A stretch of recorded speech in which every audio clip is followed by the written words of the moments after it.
पुस्तक का नाम मित्रता क्यों, कैसे और किससे करें। लेखक पंडित श्री राम शर्मा आचार्य। ऑडियो 2। मित्रता क्यों और कैसे। मित्रता मानव हृदय की एक स्वाभाविक वृत्ति है।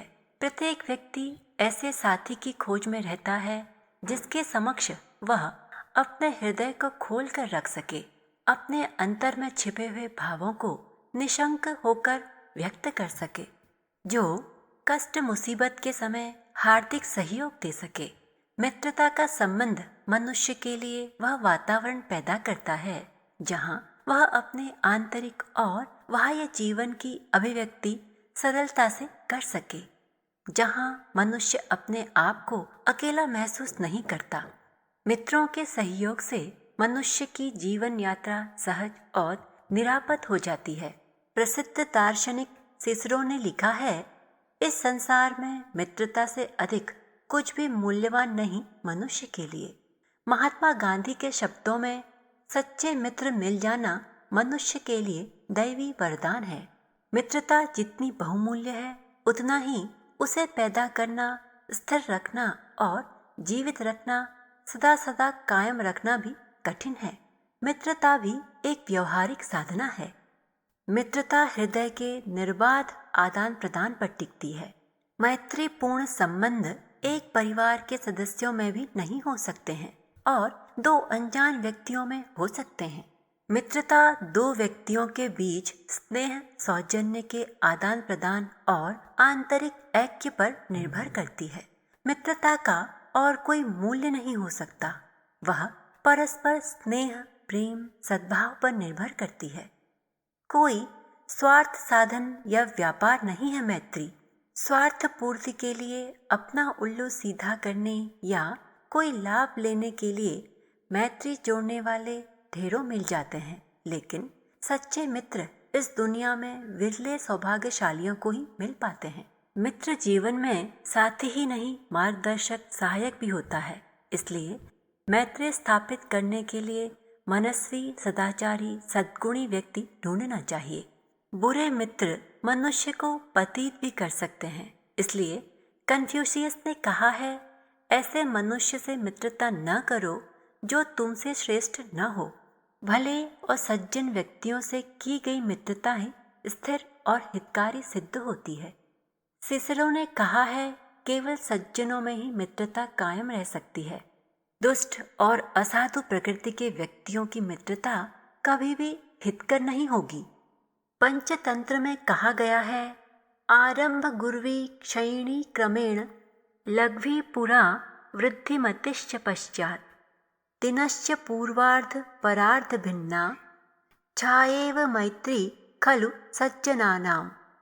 दुष्ट की मित्रता सूर्य उदय के पीछे की छाया के सदृश पहले तो लंबी चौड़ी होती है, फिर क्रम से घटती जाती है, और सज्जनों की मित्रता तीसरे पहर की छाया के सदृश पहले छोटी और फिर क्रमशः बढ़ती जाती है। स्थायी और फलदायी मित्रता सज्जनों और भले आदमियों के बीच ही स्थिर रहती है। दुष्टों की मित्रता क्षणिक, अस्थायी और बनावटी होती है। मित्रता को स्थिर और दृढ़ रखने के लिए सबसे महत्वपूर्ण आवश्यकता सहिष्णुता और उदारता की है। प्रत्येक व्यक्ति में कुछ न कुछ कमी रहती ही है। पूर्ण, निर्दोष और गुण संपन्न व्यक्ति कोई नहीं होता। आपने जिनसे मित्रता की है वे अपवाद स्वरूप कैसे हो सकते हैं?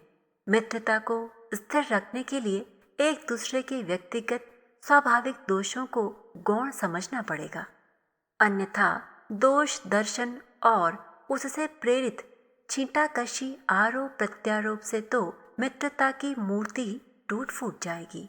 मित्रता के संबंध में दूसरी महत्वपूर्ण बात है, एक दूसरे के मतभेदों को मैत्री संबंधों के बीच दरार उत्पन्न नहीं करने दी जाए। समस्त विश्व और मानव प्रकृति अनंत रहस्यों से भरी पड़ी है। प्रत्येक व्यक्ति के अपने विश्वास होते हैं, अपना अपना दृष्टिकोण होता है। दो व्यक्तियों में चाहे वे कितने ही अभिन्न हों, किसी भी विषय पर मतभेद हो सकता है। इस तरह के व्यक्तिगत मतभेदों को मित्रता के प्रसंग से दूर रखना चाहिए, अपनी ही सीमा तक। अन्यथा वर्षों से चली आई मित्रता क्षण भर में नष्ट हो जाती है। ऐसे प्रसंगों को आने ही न दिया जाए जिससे मतभेदों को प्रोत्साहन मिले, व्यर्थ ही बहस छिड़े। मित्रता को स्थिर रखने का सबसे महत्वपूर्ण आधार है मित्र के सद्गुणों की खोज करना, उन्हें प्रोत्साहन देना, एक दूसरे के सद्गुणों को ढूंढना, उनकी प्रशंसा करना ऐसा गुण है जिससे दूसरों को विश्वास प्राप्त होता है। सबसे अधिक और व्यापक रूप से लोकप्रियता प्राप्त करने वाले ही ऐसे व्यक्ति होते हैं जो दूसरों में अच्छी बातें देखते हैं और उन्हें प्रोत्साहन देने की कला जानते हैं। इससे न केवल मित्रता ही जीवित रहती वरन मनुष्य को जीवन में उन्नति पथ पर आगे बढ़ने में भी सहायता मिलती है। मनुष्य दूसरों का समर्थन, प्रशंसा पाकर उत्साहित होता है, उसमें आत्मविश्वास पैदा होता है। प्रत्येक व्यक्ति में कुछ न कुछ ऐसी विशेषता होती है, ऐसा गुण होता है जिसे बढ़ाकर वह सामान्य से असामान्य बन सकता है। कई बार वह स्वयं अपनी इन शक्तियों के बारे में अनभिज्ञ रहता है। यदि कोई इसे पहचान कर प्रोत्साहन करे तो यह उसके विकास में बड़ी सहायता होगी। मित्र का कर्तव्य है कि वह अपने साथी के गुणों को प्रोत्साहन दे, उनकी सराहना करे। यदि अपने मित्र या उसके किसी संबंधी आदि के बारे में कोई बुरी बात, निंदा आदि भी सुनी है तो उसे तत्काल भोंडे ढंग से प्रकट मत कीजिए। स्मरण रहे, बुरे व्यक्ति भी अपनी बुराइयों के बारे में सुनना पसंद नहीं करते। यदि उपयुक्त परिस्थिति हो तो एकांत में अपने मित्र से उसकी चर्चा कर देनी चाहिए, लेकिन साथ में यह भी विश्वास दिलाना चाहिए कि उसको इन बातों में कोई महत्व नहीं मालूम पड़ता। मित्र की गुप्त बातों को कभी भी दूसरों के समक्ष प्रकट न कीजिए, यह मित्रता के लिए बहुत ही घातक है। ऐसे कार्य और व्यवहार से सर्वथा बचना चाहिए जिनसे मित्र की भावनाओं को आघात लगे या उसे मजबूरी का सामना करना पड़े। चाणक्य ने लिखा है, इच्छेच चेद विपुलां मैत्री त्रीणि तत्र न कारयेत, वाग्वादमर्थ संबंधम तत्पत्नी परिभाषणम। मित्र से बहस करना, उधार लेना देना, उसकी स्त्री से बातचीत करना छोड़ देना चाहिए। ये तीनों बातें मित्रता में बिगाड़ पैदा कर देती हैं। मित्र के काम के समय और व्यस्तता को ध्यान में रखकर उसका समय बर्बाद करना, घर आने पर उसको कोई महत्व न देना, बिना मतलब किसी भरोसे में रखना, व्यवहार की उपेक्षा रखना आदि ऐसी छोटी छोटी बातें हैं जो मित्रता के लिए घातक सिद्ध हो सकती हैं।